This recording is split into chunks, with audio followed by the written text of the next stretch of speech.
L'Aiguille creuse. Une aventure d'Arsène Lupin écrite par Maurice Leblanc. Chapitre 5. Sur la piste. La violence du coup étourdit le jeune Beautrelet. Au fond, bien qu'il eût obéi, en publiant son article, à un de ces mouvements irrésistibles qui vous font dédaigner toute prudence, au fond, il n'avait pas cru à la possibilité d'un enlèvement. Ses précautions étaient trop bien prises.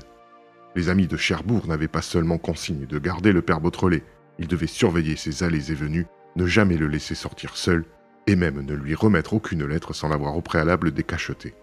Non, il n'y avait pas de danger. Lupin bluffait. Lupin, désireux de gagner du temps, cherchait à intimider son adversaire. Le coup fut donc presque imprévu, et toute la fin du jour, dans l'impuissance où il était d'agir, il en ressentait le choc douloureux. Une seule idée le soutenait, partir, aller là-bas, voir par lui-même ce qui s'était passé et reprendre l'offensive. Il envoya un télégramme à Cherbourg. Vers 8 heures, il arrivait à la gare Saint-Lazare. Quelques minutes après, l'express l'amenait.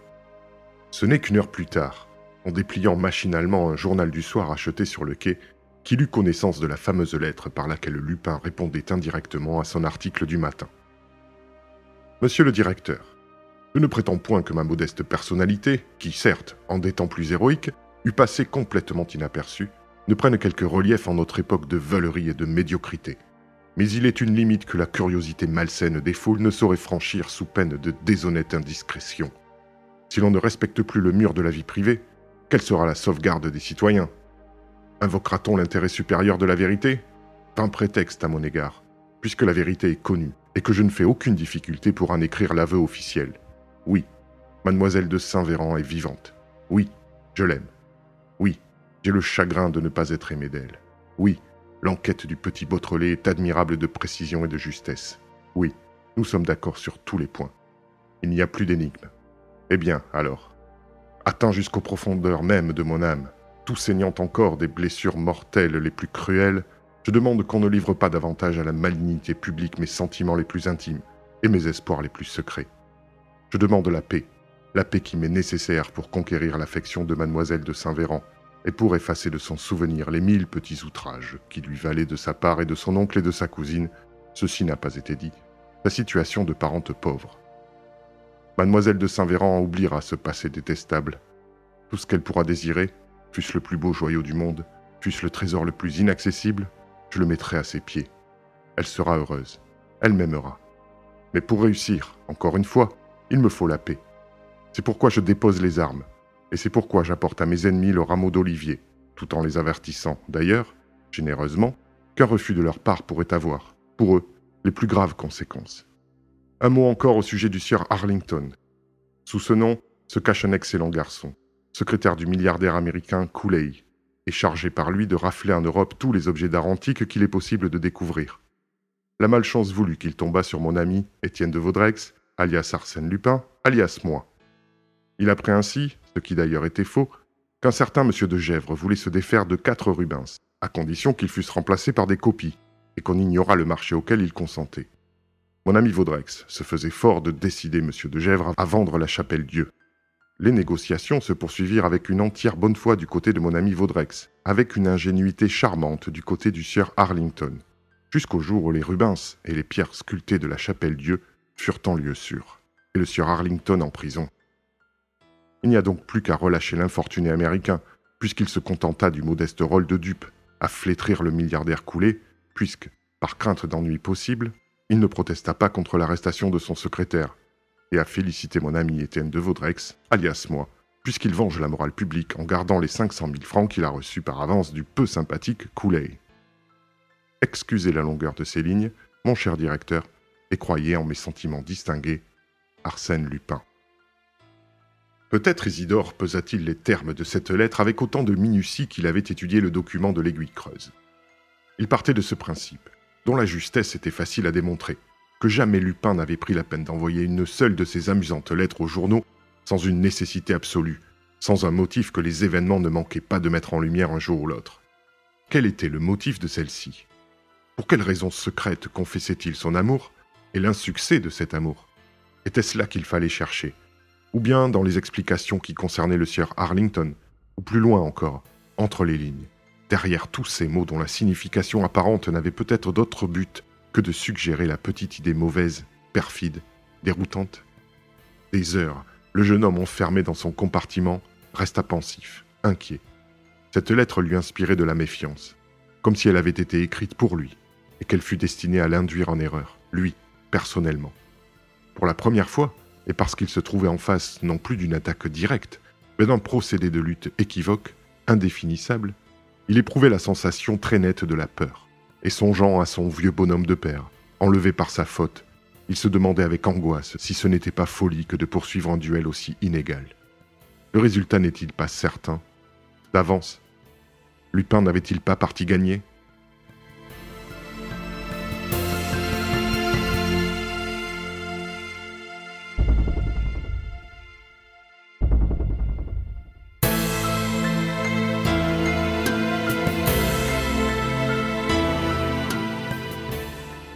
Courte défaillance. Quand il descendit de son compartiment à 6 heures du matin, réconforté par quelques heures de sommeil, il avait repris toute sa foi. Sur le quai, Fort-Breval, l'employé du port militaire qui avait donné l'hospitalité au père Beautrelet, l'attendait, accompagné de sa fille Charlotte, une gamine de 12 à 13 ans. « Eh bien !» s'écria Beautrelet. Le brave homme se mettant à gémir, il l'interrompit, l'entraînant dans un estaminet voisin, fit servir du café et commença nettement, sans permettre à son interlocuteur la moindre digression. « Mon père n'a pas été enlevé, n'est-ce pas? C'était impossible. »« Impossible. »« Impossible. Cependant, il a disparu. Depuis quand? Nous ne savons pas. Comment? Non, hier matin, à 6 heures, ne le voyant pas descendre, j'ai ouvert sa porte. Il n'était plus là. Mais avant-hier, il y était-il encore? Oui, avant-hier, il n'a pas quitté sa chambre. Il était un peu fatigué et Charlotte lui a porté son déjeuner à midi et son dîner à 7 heures du soir. C'est donc entre 7 heures du soir, avant-hier, et 6 heures du matin, hier, qu'il a disparu. Oui, la nuit d'avant celle-ci, seulement... Seulement? Eh bien, la nuit, on ne peut sortir de l'arsenal. C'est donc qu'il n'en est pas sorti. Impossible. Les camarades et moi, on a fouillé tout le port militaire. Alors, c'est qu'il est sorti. Impossible, tout est gardé. Beautrelet réfléchit, puis prononça. Dans la chambre, le lit était défait? Non. Et la chambre était en ordre? Oui, j'ai retrouvé sa pipe au même endroit, son tabac, le livre qu'il lisait. Il y avait même, au milieu de ce livre, cette petite photographie de vous qui tenait la page ouverte. Faites voir? Roberval passa la photographie. Beautrelet eut un geste de surprise. Il venait, sur l'instantané, de se reconnaître, debout, les 2 mains dans ses poches, avec, autour de lui, une pelouse où se dressaient des arbres et des ruines. Roberval ajouta. Ce doit être le dernier portrait de vous que vous lui avez envoyé. Tenez, par derrière, il y a la date 3 avril, le nom du photographe, Erdeval, et le nom de la ville, Lyon-sur-Mer peut-être. Isidore, en effet, avait retourné le carton et lisait cette petite note de sa propre écriture. R de Val, 34, Lyon. Il garda le silence durant quelques minutes. Il reprit. Mon père ne vous avait pas encore fait voir cet instantané? Ma foi, non, et ça m'a étonné quand j'ai vu ça hier, car votre père nous parlait si souvent de vous. Un nouveau silence, très long. Roberval murmura. C'est que j'ai affaire à l'atelier. Nous pourrions peut-être bien rentrer? Il se tut. Isidore n'avait pas quitté des yeux la photographie, l'examinant dans tous les sens. Enfin, le jeune homme demanda. Est-ce qu'il existe, à une petite lieue en dehors de la ville, une auberge du Lion d'Or? Oui, mais oui, à 1 lieue d'ici. Sur la route de Valogne, n'est-ce pas? Sur la route de Valogne, en effet. Eh bien, j'ai tout lieu de supposer que cette auberge fut le quartier général des amis de Lupin. C'est de là qu'ils sont entrés en relation avec mon père. Quelle idée! Votre père ne parlait à personne. Il n'a vu personne. Il n'a vu personne, mais on s'est servi d'un intermédiaire. Quelle preuve en avez-vous? Cette photographie. Mais c'est la vôtre. C'est la mienne, mais elle ne fut pas envoyée par moi. Je ne la connaissais même pas. Elle fut prise à mon insu dans les ruines d'Ambrumésie, sans doute par le greffier du juge d'instruction, lequel était, comme vous le savez, complice d'Arsène Lupin. Et alors? Cette photographie a été le passeport, le talisman grâce auquel on a capté la confiance de mon père. Mais qui a pu pénétrer chez moi? Je ne sais, mais mon père est tombé dans le piège. On lui a dit, et il l'a cru, que j'étais aux environs, et que je demandais à le voir et que je lui donnais rendez-vous à l'auberge du Lion d'Or. Mais c'est de la folie tout ça. Comment pouvez-vous affirmer? Très simplement. On a imité mon écriture derrière le carton et on a précisé le rendez-vous. Route de Valogne, 3 km 400, auberge du Lion. Mon père est venu et on s'est emparé de lui. Voilà tout. Soit, murmura Froberval, abasourdi. Soit, j'admets, les choses se sont passées ainsi, mais tout cela n'explique pas comment il a pu sortir pendant la nuit. Il est sorti en plein jour, quitte à attendre la nuit pour aller au rendez-vous. Mais, nom d'un chien, puisqu'il n'a pas quitté sa chambre de toute la journée d'avant-hier, il y aurait un moyen de s'en assurer. Courez au port, Froberval, et cherchez l'un des hommes qui étaient de garde dans l'après-midi d'avant-hier. Seulement, dépêchez-vous, si vous voulez me retrouver ici. Vous partez donc ? Oui, je reprends le train. Comment ? Mais vous ne savez pas ? Votre enquête. Mon enquête est terminée. Je sais à peu près tout ce que je voulais savoir. Dans 1 heure, j'aurai quitté Cherbourg. Froberval s'était levé. Il regarda Beautrelet, d'un air absolument ahuri, hésita un moment, puis saisit sa casquette. « Tu viens, Charlotte ?»« Non, dit Beautrelet. J'aurai encore besoin de quelques renseignements. Laissez-la moi, et puis nous bavarderons. Je l'ai connue toute petite. » Froberval s'en alla. Beautrelet et la petite fille restèrent seuls dans la salle de l'estaminet. Des minutes s'écoulèrent, un garçon entra, emporta des tasses et disparut. Les yeux du jeune homme et de l'enfant se rencontrèrent, et avec beaucoup de douceur, Beautrelet mit sa main sur la main de la fillette. Elle le regarda 2 ou 3 secondes, éperdue, comme suffoquée. Puis, se couvrant brusquement la tête entre ses bras repliés, elle éclata en sanglots. Il la laissa pleurer, et au bout d'un instant, lui dit « C'est toi qui as fait tout ça, n'est-ce pas ? C'est toi qui as servi d'intermédiaire. C'est toi qui as porté la photographie. Tu l'avoues, n'est-ce pas ? Et quand tu disais que mon père était dans sa chambre avant-hier, tu savais bien que non, n'est-ce pas ? Puisque c'est toi qui l'avais aidé à sortir. » Elle ne répondait pas. Il lui dit « Pourquoi as-tu fait cela ? On t'a offert de l'argent, sans doute. De quoi t'acheter des rubans ? Une robe ?» Il décroisa les bras de Charlotte et lui releva la tête. Il aperçut un pauvre visage sillonné de larmes, un visage gracieux, inquiétant et mobile, de ces fillettes qui sont destinées à toutes les tentations, à toutes les défaillances. « Allons, reprit Beautrelet, c'est fini, n'en parlons plus. Je ne te demande même pas comment ça s'est passé. Seulement tu vas me dire tout ce qui peut m'être utile. As-tu surpris quelque chose, un mot de ces gens-là ? Comment s'est effectué l'enlèvement ?» Elle répondit aussitôt. « Un auto. Un auto. Je les ai entendus qui en parlaient. Et quelle route ont-ils suivi ? Ah, ça, je ne sais pas. Ils n'ont échangé devant toi aucune parole qui puisse nous aider ? Aucune. Il y en a un, cependant, qui a dit « Il n'y aura pas de temps à perdre. C'est demain matin à 8 heures que le patron doit nous téléphoner là-bas. » Où là-bas ? Rappelle-toi. C'était un nom de ville, n'est-ce pas ? Oui, un nom comme Château... Châteaubriand, Château-Thierry ? Non, Châteauroux ? C'est ça, Châteauroux. Beautrelet n'avait pas attendu qu'elle eût prononcé la dernière syllabe. Il était déjà debout. Et sans se soucier de Froberval, sans plus s'occuper de la petite, tandis qu'elle le regardait avec stupéfaction, il ouvrait la porte et courait vers la gare. « Châteauroux, madame, un billet pour Châteauroux. »« Parlement et Tours ?» demanda la buraliste. « Évidemment, le plus court. J'arriverai pour déjeuner ? Ah non. Pour dîner ? Pour coucher ? Ah non. Pour ça, il faudrait passer par Paris. L'express de Paris est à 8 heures. Il est trop tard. » Il n'était pas trop tard. Beautrelet put encore l'attraper. « Allons, dit Beautrelet en se frottant les mains. Je n'ai passé qu'1 heure à Cherbourg, mais elle fut bien employée. Pas un instant, il n'eut l'idée d'accuser Charlotte de mensonge. Faible, désemparée, capable des pires trahisons, ces petites natures obéissent également à des élans de sincérité. Et Beautrelet avait vu, dans ses yeux effrayés, la honte du mal qu'elle avait fait, et la joie de le réparer en partie. Il ne doutait donc point que Châteauroux fût cette autre ville à laquelle Lupin avait fait allusion, et où ses complices devaient lui téléphoner. Dès son arrivée à Paris, Beautrelet prit toutes les précautions nécessaires pour n'être pas suivi. Il sentait que l'heure était grave. Il marchait sur la bonne route qui le conduisait vers son père. Une imprudence pouvait tout gâter. Il entra chez un de ses camarades de lycée et en sortit, 1 heure après, méconnaissable. C'était un Anglais d'une 30aine d'années, habillé d'un complet marron à grands carreaux, culotte courte, bas de laine, casquette de voyage, la figure colorée et un petit collier de barbe rousse. Il enfourcha une bicyclette à laquelle était accroché tout un attirail de peintre et fila vers la gare d'Austerlitz. Le soir, il couchait à Issoudun. Le lendemain, dès l'aube, il sautait en machine. À 7 heures, il se présentait au bureau de poste de Châteauroux et demandait la communication avec Paris.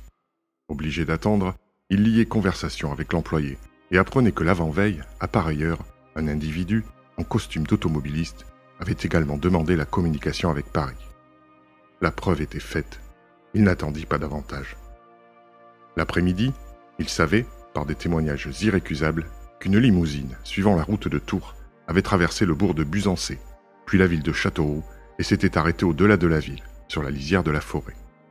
Vers 10 heures, un cabriolet, conduit par un individu, avait stationné auprès de la limousine, puis s'était éloigné vers le sud par la vallée de la Bouzanne. À ce moment, une autre personne se trouvait aux côtés du conducteur. Quant à l'automobile, prenant le chemin opposé, elle s'était dirigée vers le nord, vers Issoudun. Isidore découvrit aisément le propriétaire du cabriolet. Mais ce propriétaire ne put rien dire. Il avait loué sa voiture et son cheval à un individu qui les avait ramenés lui-même le lendemain.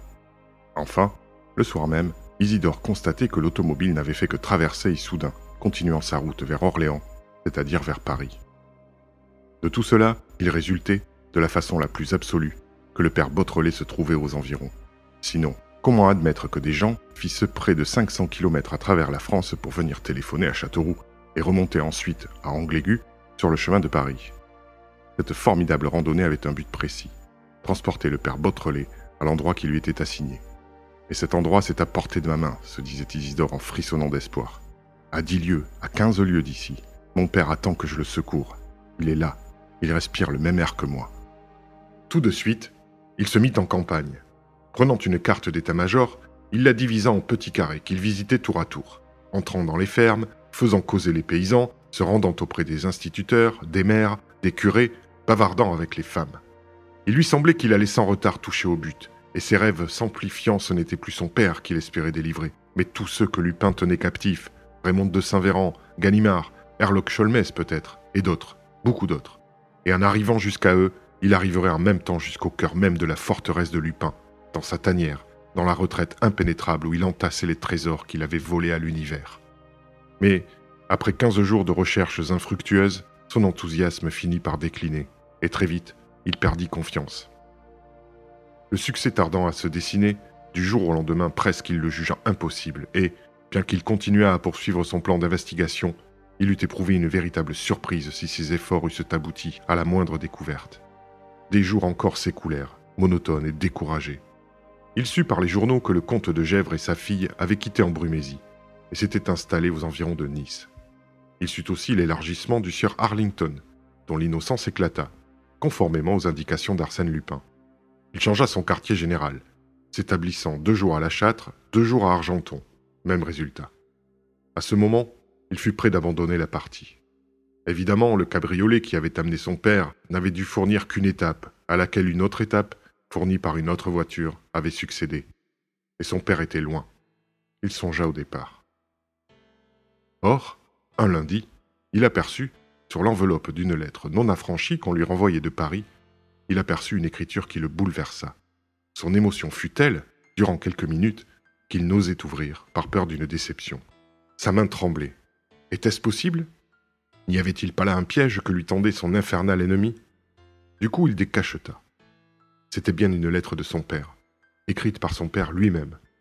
L'écriture présentait toutes les particularités, tous les tics de l'écriture qu'il connaissait si bien. Il lut. « Ces mots te parviendront-ils, mon cher fils? Je n'ose le croire. Toute la nuit de l'enlèvement, nous avons voyagé en automobile, puis le matin en voiture. Je n'ai rien pu voir. J'avais un bandeau sur les yeux. Le château où l'on me détient doit être, à en juger par sa construction et par la végétation du parc, au centre de la France. La chambre que j'occupe est au 2e étage. Une chambre à 2 fenêtres, dont l'une, presque bouchée par un rideau de glycérine. L'après-midi, je suis libre, à certaines heures, d'aller et venir dans ce parc, mais sous une surveillance qui ne se relâche pas. À tout hasard, je t'écris cette lettre, et je l'attache à une pierre. Peut-être un jour pourrai-je la jeter par-dessus les murs, et quelque paysan la ramassera-t-il. Ne t'inquiète pas, on me traite avec beaucoup d'égards. Ton vieux père qui t'aime bien, et qui est triste de penser aux soucis qu'il te donne. Signé Beautrelet.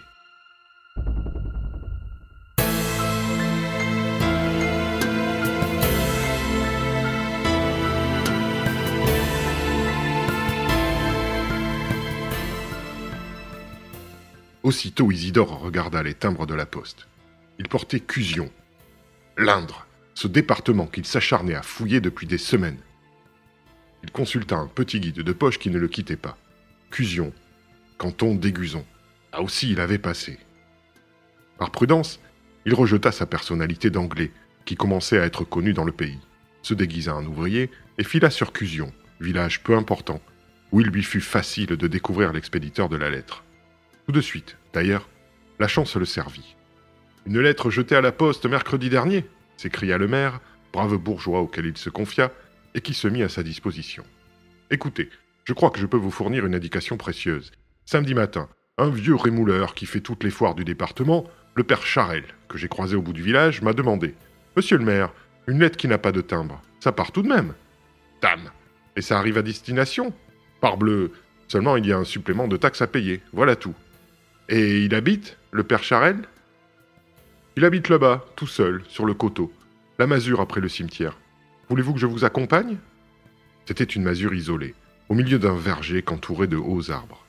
Quand ils pénétrèrent, 3 pies s'envolaient de la niche même, où le chien de garde était attaché. Et le chien n'aboya pas, et ne bougea pas à leur approche. Très étonné, Beautrelet s'avança. La bête était couchée sur le flanc, les pattes raidies, morte. En hâte, ils coururent vers la maison. La porte était ouverte. Ils entrèrent. Au fond d'une pièce humide et basse, sur une mauvaise paillasse jetée à même le sol, un homme gisait, tout habillé. « Le père Charel !» s'écria le maire. « Est-ce qu'il est mort, lui aussi ?» Les mains du bonhomme étaient froides, son visage d'une pâleur effrayante, mais le cœur battait encore, d'un rythme faible et lent, et il ne semblait avoir aucune blessure. Ils essayèrent de le ranimer, et comme ils n'y parvenaient pas, Beautrelet se mit en quête d'un médecin. Le médecin ne réussit pas davantage. Le bonhomme ne paraissait pas souffrir. On eût dit qu'il dormait simplement, mais d'un sommeil artificiel, comme si on l'avait endormi par hypnose ou à l'aide d'un narcotique. Au milieu de la nuit suivante, cependant, Isidore, qui le veillait, remarqua que sa respiration devenait plus forte et que tout son être avait l'air de se dégager des liens invisibles qui le paralysaient. À l'aube, il se réveilla et reprit ses fonctions normales, mangea, but et se remua. Mais de toute la journée, il ne put répondre aux questions du jeune homme, le cerveau comme engourdi par une inexplicable torpeur. Le lendemain, il demanda à Beautrelet « Que faites-vous là, vous ?» C'était la première fois qu'il s'étonnait de la présence d'un étranger auprès de lui. Peu à peu, de la sorte, il retrouva toute sa connaissance. Il parla, il fit des projets. Mais, quand Beautrelet l'interrogea sur les événements qui avaient précédé son sommeil, il sembla ne pas comprendre. Et réellement, Beautrelet sentit qu'il ne comprenait pas. Il avait perdu le souvenir de ce qui s'était passé depuis le vendredi précédent. C'était comme un gouffre subi dans la coulée ordinaire de sa vie.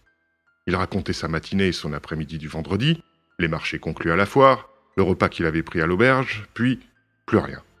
Il croyait se réveiller au lendemain de ce jour. Ce fut horrible pour Beautrelet. La vérité était là, dans ses yeux qui avaient vu les murs du parc derrière lesquels son père l'attendait, dans ses mains qui avaient ramassé la lettre, dans ce cerveau confus qui avait enregistré le lieu de cette scène, le décor, le petit coin du monde où se jouait le drame. Et de ses mains, de ses yeux, de ce cerveau, il ne pouvait tirer le plus faible écho de cette vérité si proche. Oh, cet obstacle impalpable et formidable auquel se heurtaient ses efforts, cet obstacle fait de silence et d'oubli, comme il portait bien la marque de Lupin. Lui seul avait pu, informé sans doute qu'un signal avait été tenté par le père Beautrelet, lui seul avait pu frapper de mort partielle celui-là seul dont le témoignage pouvait le gêner. Non point que le Beautrelet se sentit découvert, et qu'il pensa que Lupin, au courant de son attaque sournoise, et sachant qu'une lettre lui était parvenue, se fut défendu contre lui personnellement.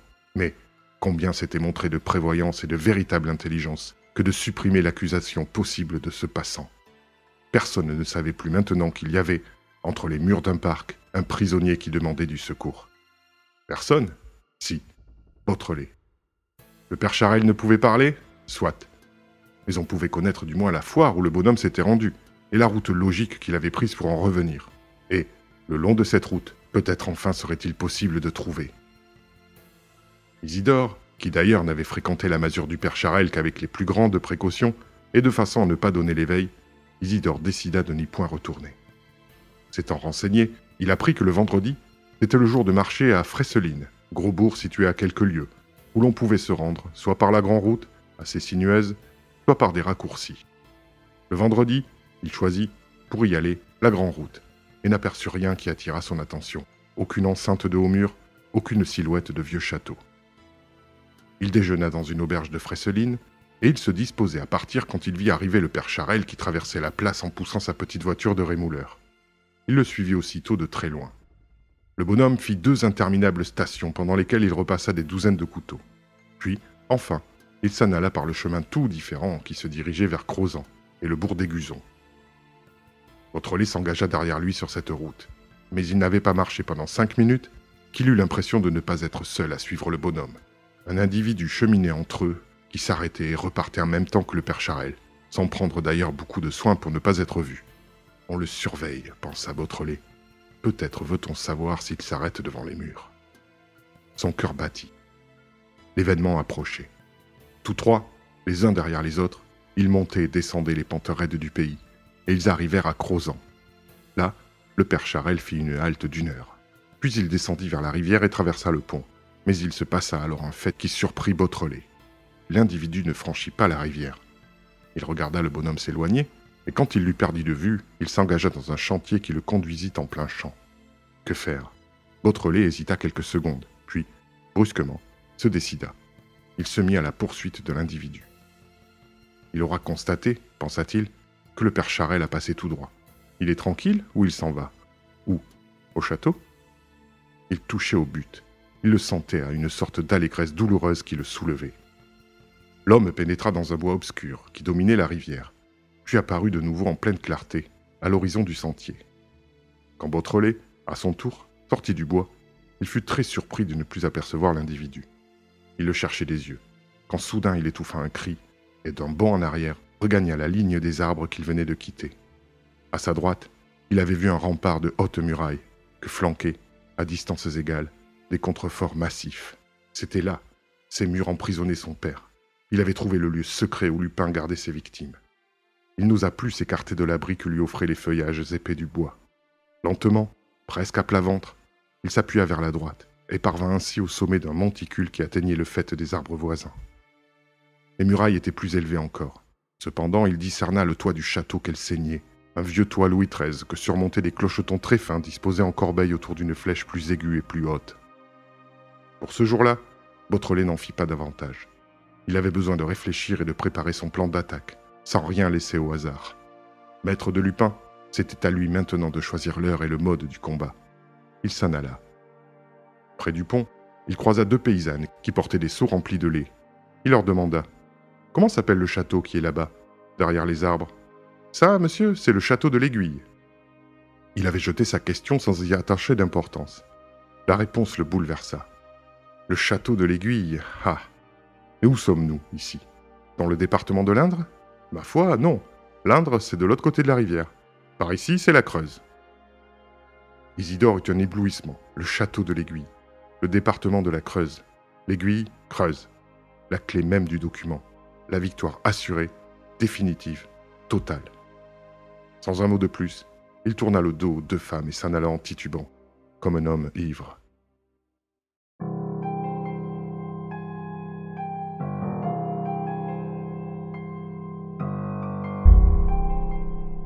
Fin du 5e chapitre de l'Aiguille Creuse, écrit par Maurice Leblanc. En vous remerciant pour votre écoute et en vous invitant à vous abonner à la chaîne, afin d'être mieux averti de la mise en ligne des prochains chapitres et des prochains livres audio. En vous remerciant à nouveau, à bientôt sur Frisson d'hiver.